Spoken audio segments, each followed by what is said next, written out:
E aí, bora conversar sobre uma coisa que parece simples, mas é super complexa?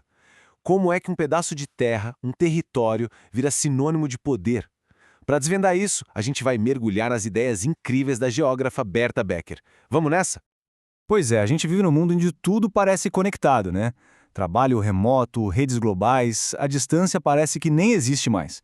E mesmo assim a gente liga a TV e vê conflitos por território o tempo todo. Essa contradição toda leva a gente para uma pergunta central. Hoje, em pleno século XXI, o lugar onde a gente está, a geografia física, ainda define o nosso destino? Para a gente entender o poder do espaço hoje, a gente precisa dar um passo atrás e olhar para um campo que tentou explicar tudo isso e acabou entrando numa baita crise, a geopolítica. Antigamente, a coisa era meio dividida, sabe? De um lado tinha a geografia tradicional, que era mais para descrever o mundo quase como um catálogo, e se dizia a política. Do outro lado surgiu a geopolítica, com pensadores como Friedrich Ratzel, que virou o jogo. Para eles, o espaço não era nada neutro, era um tabuleiro de xadrez estratégico. O Ratzel chegou a dizer que o Estado era um organismo vivo que precisava de espaço vital para sobreviver, para se expandir. E essa ideia, nossa, teria consequências gigantescas. Então, essa ideia de que o Estado era um ser vivo que precisava crescer, bom, ela foi distorcida e usada para justificar ambições territoriais. Depois da Segunda Guerra Mundial, a ligação dessa teoria com a ideologia nazista transformou a geopolítica num campo minado. Os geógrafos ficaram com medo de serem mal interpretados e simplesmente se afastaram do estudo do poder.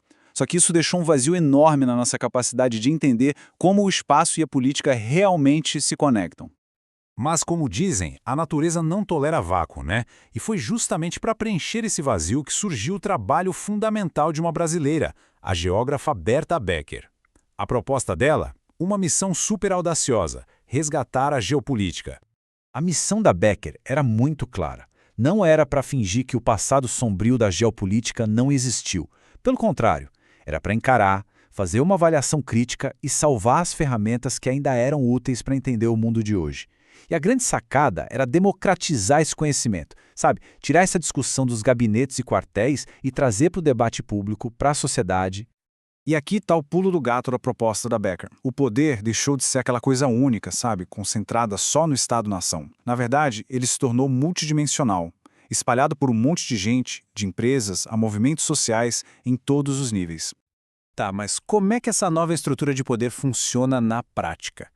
A Becker diz que, para a gente entender, a gente precisa olhar para duas forças que estão remodelando o nosso mundo: a tecnologia e o território. Primeiro, a gente tem a geopolítica clássica, que é, no fundo, a luta pelo controle do espaço físico. É o poder sobre aquilo que a gente pode tocar, que é concreto: a terra, as fronteiras, os recursos naturais. É a política do lugar. Mas aí que a Berta Becker, inspirada em outros pensadores, traz um conceito que muda o jogo: a cronopolítica.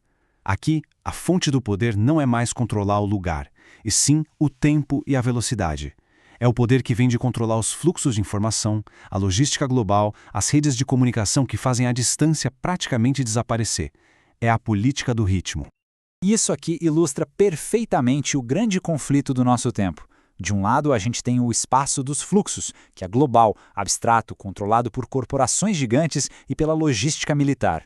E do outro, o espaço dos lugares, que é local, concreto, é a nossa experiência do dia a dia, onde a nossa cultura e identidade se formam. E esses dois espaços vivem em pé de guerra. E quem é que joga nesse novo tabuleiro? A Becker mostra que a lista vai muito além do Estado.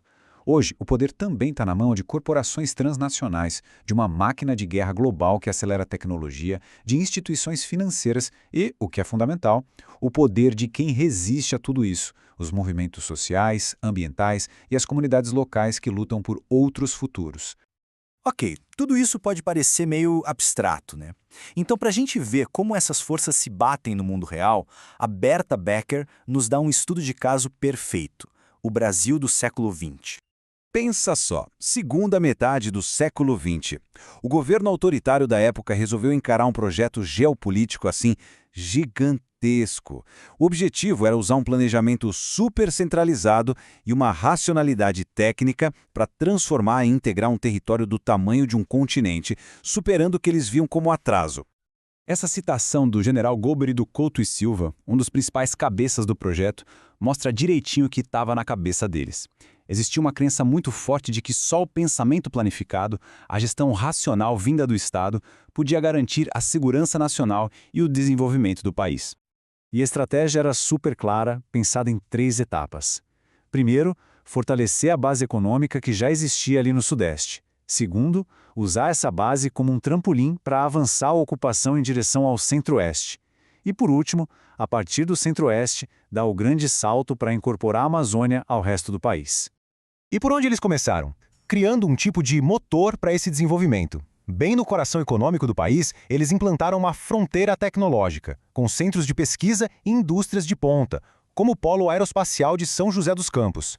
A tecnologia era a grande ferramenta para conquistar e gerenciar o território. E no fim das contas, qual foi o resultado desse baita experimento? A resposta, como a Berta Becker mostra, é super complexa e cheia de contradições e levanta uma questão que fica com a gente até hoje. Afinal, quem é que controla o espaço? O projeto deixou um legado duplo. De um lado da balança, a promessa era de modernização, unidade nacional e crescimento econômico. Mas do outro lado, o preço foi altíssimo. Aumentou a desigualdade, veio a repressão política, o país perdeu soberania por causa da dívida externa e explodiram conflitos por terra e pelo meio ambiente. E aqui está o grande paradoxo que a Berta Becker identificou. A máquina do Estado, o governo, ficou gigante, ficou mais poderosa e técnica. Mas a nação, quer dizer, as pessoas, a sociedade, o bem-estar de todo mundo, não se fortaleceu junto. Muito pelo contrário, ela foi enfraquecida nesse processo. Uma das consequências mais profundas foi o que a Becker chama de Estado corporado. Basicamente, as entidades estatais, como as grandes empresas públicas, começaram a agir com a lógica de uma empresa privada, gerenciando o território não para o bem social, mas para ter o máximo de eficiência econômica e para se encaixar nos fluxos globais de capital. E tudo isso joga a gente na grande questão final da Berta Becker, que vale até hoje. Será que essa lógica global dos fluxos, da velocidade e da eficiência vai simplesmente passar por cima das nossas identidades locais, do nosso sentimento de pertencimento? Ou será que as comunidades, o espaço dos lugares, vão conseguir resistir, encontrar formas de retomar o controle sobre os seus próprios destinos? A resposta? Bom, ela ainda está sendo escrita e a gente faz parte dela.